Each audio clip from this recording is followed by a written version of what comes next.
আজকে আমি পনিরে দো পেঁয়াজি বানাবো। তো প্রথমে আমি এখানে 250 মতো পনির নিয়ে নিয়েছি দেখো, আর এখানে নিয়েছি ক্যাপসিকাম, আর এখানে পেঁয়াজের মোটা মোটা করে টুকরো করে নিয়েছি, আর এখানে চালমগজ, কাজু, কিশমিশ, পোস্ত, গোটা জিরে, একটু আদা দিয়ে সব ভালো করে পেস্ট বানিয়ে নিয়েছি মিক্সি জারে।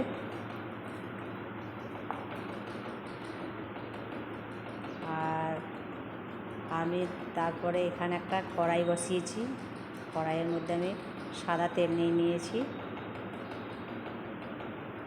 তেলটা গরম হয়ে যাওয়ার পরে আমি পনিরগুলো দিয়ে দিয়েছি ভাজার জন্য।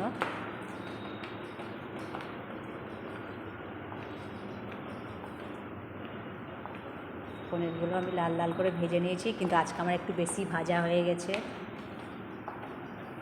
বুঝতে পারিনি।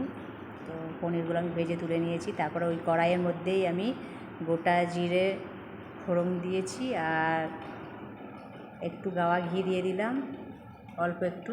তারপর গোটা সাদা জিরে আর কারি পাতা ফোড়ন দিয়ে দিলাম।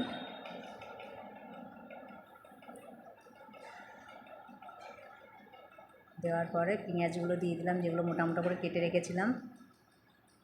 একটু হালকা করে আমি পেঁয়াজগুলো ভেজে নেব। ভাজার পরেই আমি ক্যাপসিকামগুলো আবার দিয়ে দেবো। একটু হালকা করে ভাজা হয়ে গেছে।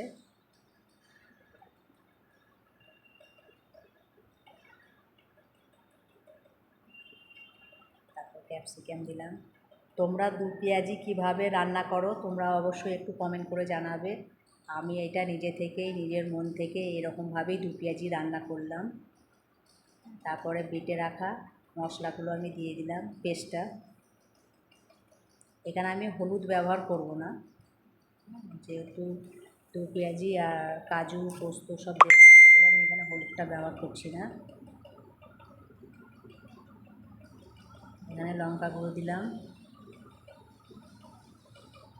নুন, অল্প চিনি স্বাদ আনার জন্য। চিনিটা দিলে কালারও আসে এবং স্বাদটাও আসে, তরকারি যে একটা স্বাদ থাকে সেই স্বাদটাও বেড়ে যায়।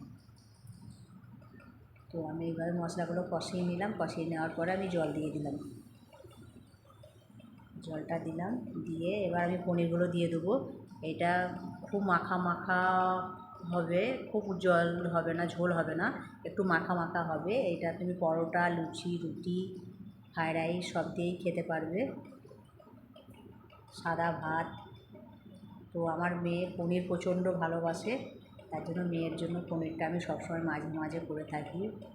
অনেক রকমের রান্না, নতুন ধরনের, যখন যেমন মন চায়। তো আজকে মনে মনে ভাবলাম এইভাবেই দু পেঁয়াজি রান্না করি পনির দিয়ে। তো পনিরগুলো আমি উপর থেকে দিয়ে দিলাম।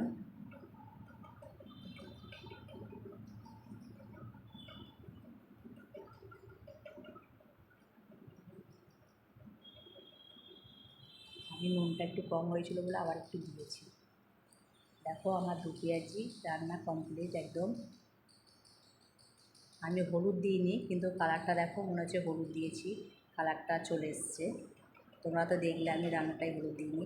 আমি একটা পাত্রের মধ্যে ঢেলে নিয়েছি। আমার এই দেখো দু পেঁয়াজি রান্না কমপ্লিট, একদম রান্না হয়ে গেছে। তোমরা অবশ্যই তোমাদের এই রান্নাটা কেমন লাগলো আমাকে কমেন্ট করতে ভুলবে না। আর নতুন নতুন ভিডিও পাওয়ার জন্য আমার ইউটিউব চ্যানেলটা সাবস্ক্রাইব করে রাখবে। আর তোমার পাশে যে বাটন আছে ওটা বেলটা বাজিয়ে রাখবে নতুন নতুন ভিডিও পাওয়ার জন্য। তো সবাই ভালো থেকো, সবাইকে অনেক অনেক ভালোবাসা রইল। তোমাদের এই ভিডিওটা কেমন লাগলো একটু কমেন্ট করে জানাবে।